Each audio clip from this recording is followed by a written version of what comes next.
Hello student, कैसे हैं आप। आज डेप्रीसिएशन के क्वेश्चनों की सेकंड सीरीज़ आपके सामने आई है। इसी का आंसर भी हमें उसी प्रकार से देना है। हम अपने क्वेश्चनों को ध्यानपूर्वक पढ़ेंगे, उनके आंसरों को पढ़ेंगे और आंसर को कमेंट बॉक्स में देना है। इसलिए हम कमेंट करने के लिए भी तैयार बैठे हैं कि जो आंसर हमारे लिए सही लगेगा उसे हम अपने कमेंट बॉक्स में डालेंगे और फिर हम अपने आंसर को मैच करेंगे कि हमारा चूज़ किया हुआ आंसर कितना सही है। क्वेश्चन नंबर फर्स्ट की तरफ चलते हैं। हिरास से आश्चर्य है। The meaning of depreciation is स्थायी संपत्ति के मूल्य में वृद्धि, स्थायी संपत्ति के मूल्य में होने वाली कमी, अस्थायी संपत्ति के मूल्य में होने वाली कमी, इनमें से कोई नहीं। चारों ऑप्शनों को ध्यान से पढ़ना है और कमेंट बॉक्स में अपना आंसर देना है।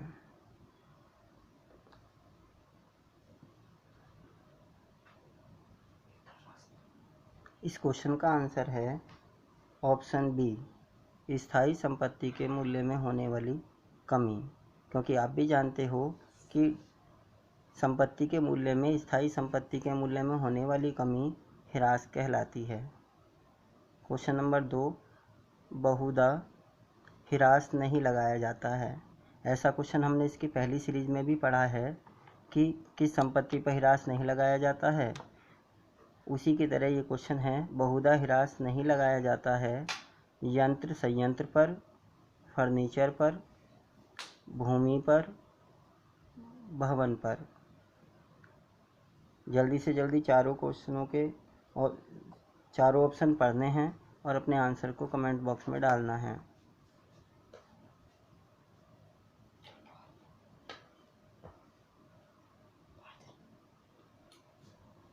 इस क्वेश्चन का सही आंसर है भूमि पर। यंत्र संयंत्र हमारी स्थायी संपत्ति हैं, फर्नीचर हमारी स्थायी संपत्ति है, भवन भी हमारी स्थायी संपत्ति है, जबकि भूमि पर हम ह्रास नहीं लगाते हैं। क्वेश्चन नंबर 3 देखना है। किसी संपत्ति के संबंध में अप्रचलन का कारण है। घिसावट होना, भौतिक ह्रास होना, नवीन आविष्कारों का होना, इनमें से कोई नहीं। अपना आंसर कमेंट बॉक्स में देंगे।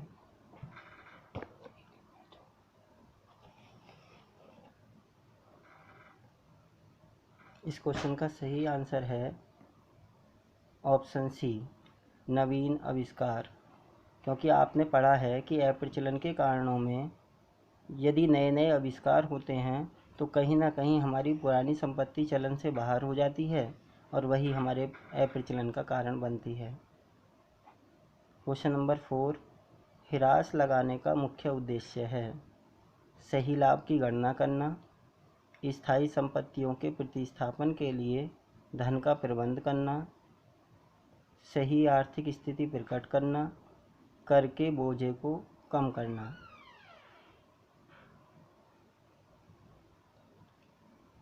सही आंसर चूज करके कमेंट बॉक्स में अपने आंसर को सेंड करें।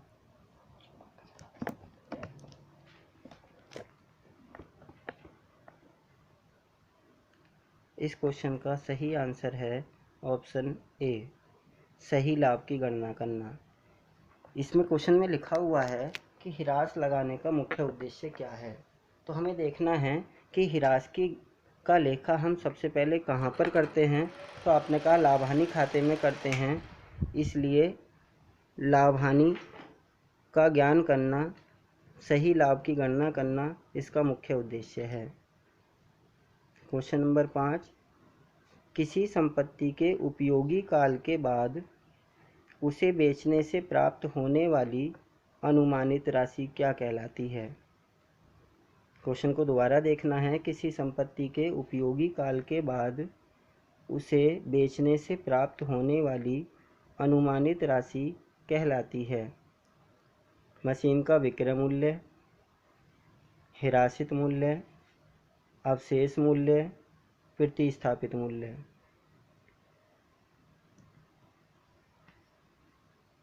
जल्दी से जल्दी अपने आंसर को कमेंट बॉक्स में डालेंगे।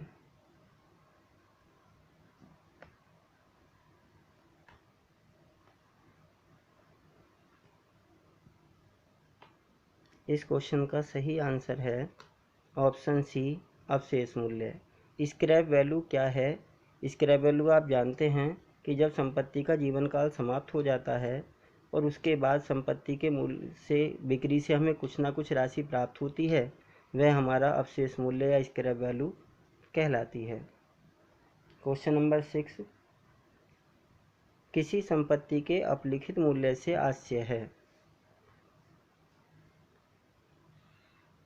संपत्ति का क्रय मूल्य माइनस अवशेष मूल्य, संपत्ति का लागत मूल्य माइनस अवशेष मूल्य, संपत्ति की लागत माइनस मूल्य ह्रास, संपत्ति का क्रय मूल्य प्लस ह्रास।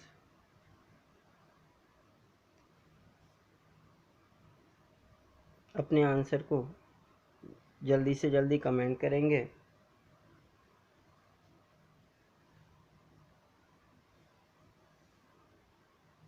क्वेश्चन नंबर 6 का सही आंसर है ऑप्शन सी, संपत्ति की लागत माइनस मूल्य ह्रास।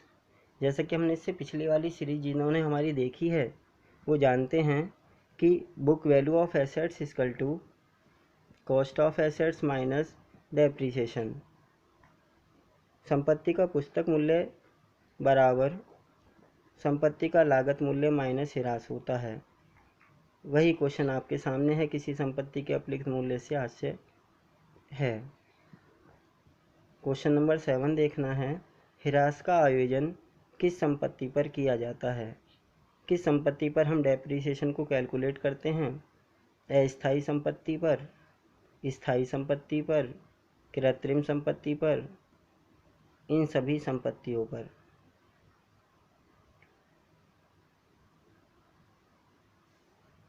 अपने आंसर को कमेंट करना है। क्वेश्चन नंबर 7 का सही आंसर है ऑप्शन बी, स्थायी संपत्ति। हम जानते हैं कि ह्रास का आयोजन स्थायी संपत्ति पर किया जाता है। क्वेश्चन नंबर 8, ह्रास का प्रावधान रखा जाता है। ह्रास क्यों बनाया जाता है? ऑप्शन ए देखेंगे, कर्मचारियों को संतुष्ट करने के लिए, चिट्ठे का सही एवं उचित चित्र प्रस्तुत करने के लिए, प्रबंध को संतुष्ट करने के लिए, अंशधारियों को संतुष्ट करने के लिए। प्रोविजन फॉर डेप्रिसिएशन क्यों बनाया जाता है? ये 4 ऑप्शन आपके सामने हैं। इनमें से सही आंसर को चूज़ करना है, कमेंट बॉक्स में इसका आंसर देना है।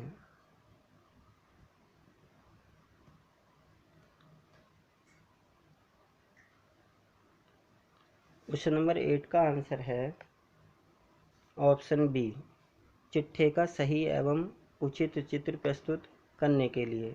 क्योंकि हम जानते हैं कि प्रोविजन ऑफ डेप्रिसिएशन का इफेक्ट बैलेंस शीट पर पड़ता है, क्योंकि ये हमारी लायबिलिटीज़ होती है, इसलिए इसका इफेक्ट बैलेंस शीट पर पड़ता है, जो हमारे सही और उचित स्थिति को हमारे सामने उजागर करता है। क्वेश्चन नंबर 9, मूल्य ह्रास की उत्पत्ति का कारण क्या है? अप्रचलन, रिक्तता, घिसावट, ये सभी। अप्रचलन को हम जानते हैं, नए नए आविष्कारों के कारण संपत्ति का चलन से बाहर हो जाना। रिक्तिका, जैसा कि हमने फिलिंग मेथड पढ़ा है, रिक्तीकरण मेथड, जिसमें था कि कोयले की खान से कोयला निकालना, खानों से पेट्रोल निकालना, बहुमूल्य पदार्थों को निकालना, वो रिक्तिका कहलाता है। घिसावट, संपत्ति का निरंतर उपयोग करने के कारण होने वाली घिसावट, या फिर ये सभी इसके आंसर हैं। अपने आंसर को कमेंट बॉक्स में देंगे।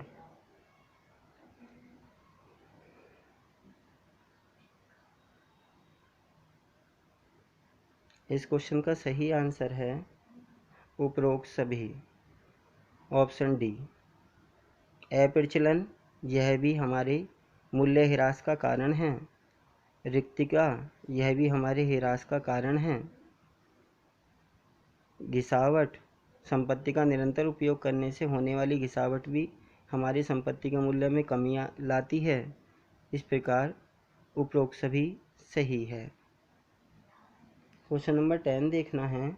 स्थायी किस पद्धति के अनुसार ह्रास प्रतिवर्ष घटता रहता है, बढ़ता रहता है, एक समान रहता है, घटता बढ़ता रहता है? कम से कम टाइम में सही आंसर चूज हमें करना है। अपने आंसर को कमेंट बॉक्स में डालना है।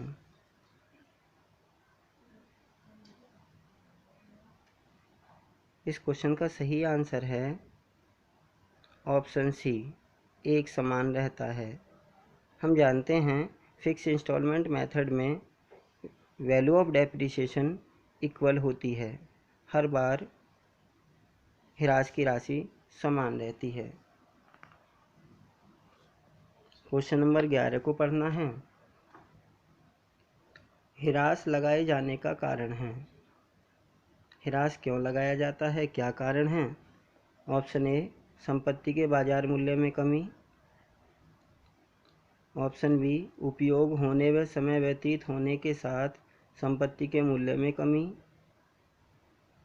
सी, मुद्रास्फीति। इनमें से कोई नहीं।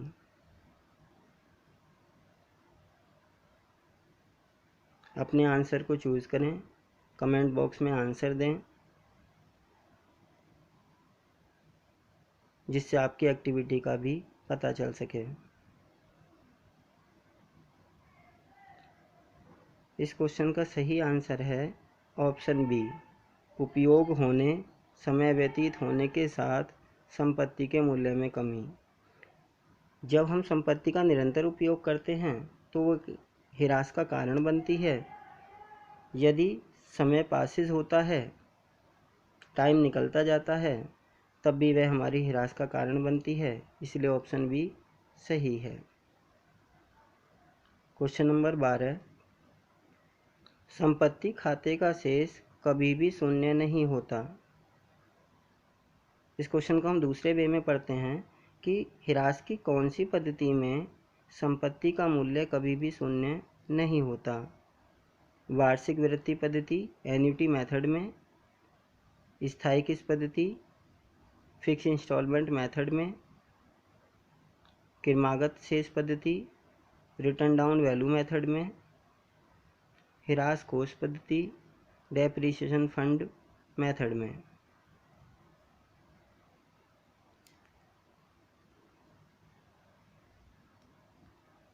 अपने आंसर को कमेंट बॉक्स में डालेंगे।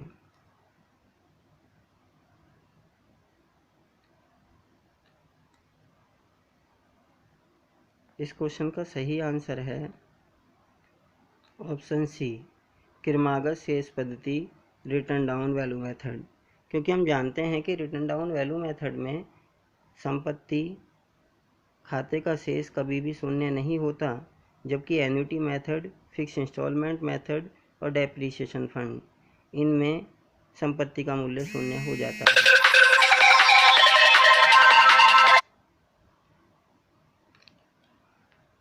Question number 13,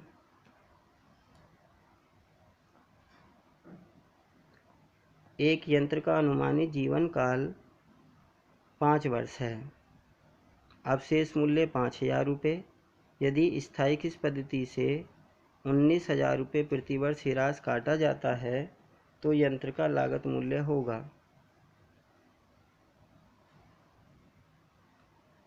option A 90,000, option B 95,000, option C 1 lakh, option D इनमें से कोई नहीं।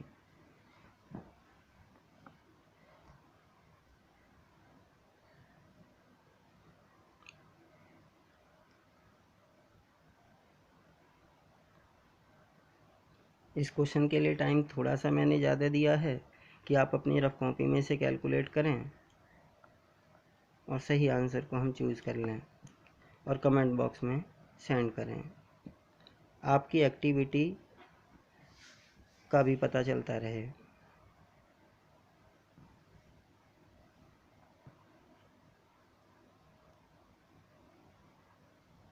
इस क्वेश्चन का सही आंसर है ऑप्शन सी, रुपये 1,00,000। क्वेश्चन 14, एक मशीन 76,000 रुपये में क्रय की, उसे स्थापित करने में 4,000 रुपये व्यय हुए, इसका अपशिष्ट मूल्य 2,000 रुपये।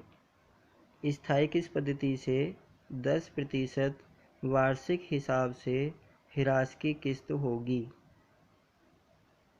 Cost of machine 76,000, establishment expenses 4,000, scrap value ₹2,000। Find out the depreciation with 10% with fixed installment method. The depreciation value is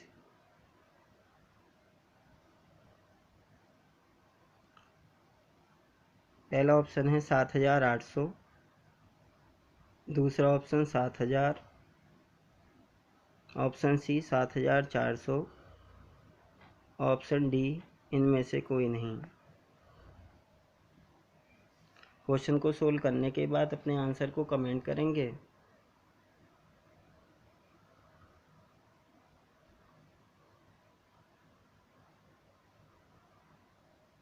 इस क्वेश्चन का सही आंसर है ऑप्शन ए 7,800।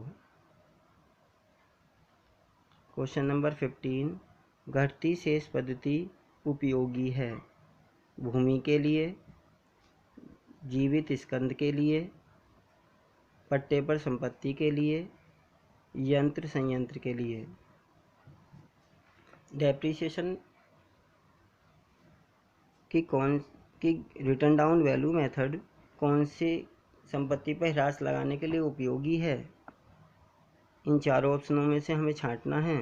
भूमि के लिए, जीवित स्कंद के लिए, पट्टे पर संपत्ति के लिए, यंत्र संयंत्र के लिए।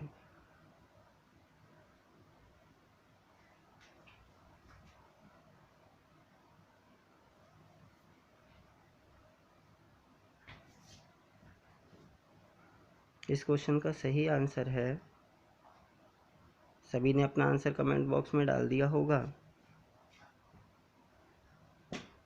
ऑप्शन डी यंत्र संयंत्र के लिए।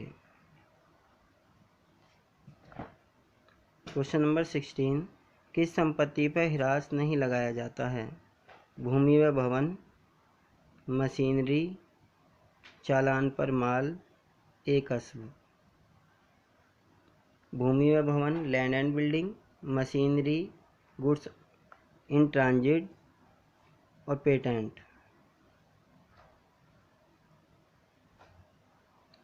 सही आंसर को चूज करें और कमेंट करें।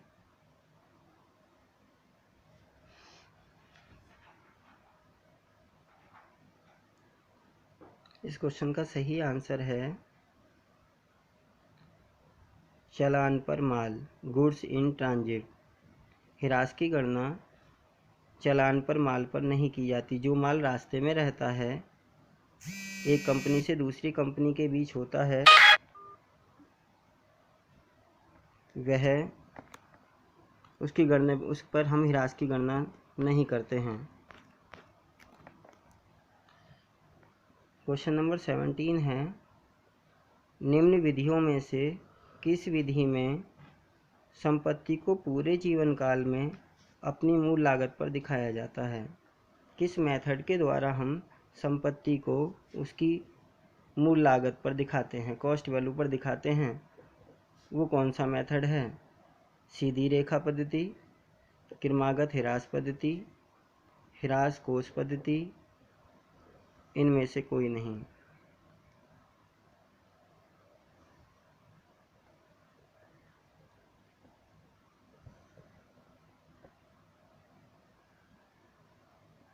सभी ने अपने आंसर कमेंट बॉक्स में डाल दिए होंगे। इस क्वेश्चन का सही आंसर है हिरासकोस पद्धति, क्योंकि हम जानते हैं कि सीधी रेखा पद्धति क्रमागत हिरास पद्धति में पूरे जीवन काल में संपत्ति का मूल्य एक समान नहीं रहता है। जो उसकी कॉस्ट वैल्यू है हम पूरे क्वेश्चन में उसी वैल्यू को नहीं दिखाते हैं, हर बार बैलेंस को दिखाया जाता है। जबकि डेप्रिसिएशन फंड में एक ही राशि को पूरे जीवन काल तक दिखाया जाता है। छात्रों, यदि आपको मेरा प्रयास अच्छा लगा हो तो आप इस चैनल को सब्सक्राइब करें तथा लाइक करें और कमेंट करें। धन्यवाद।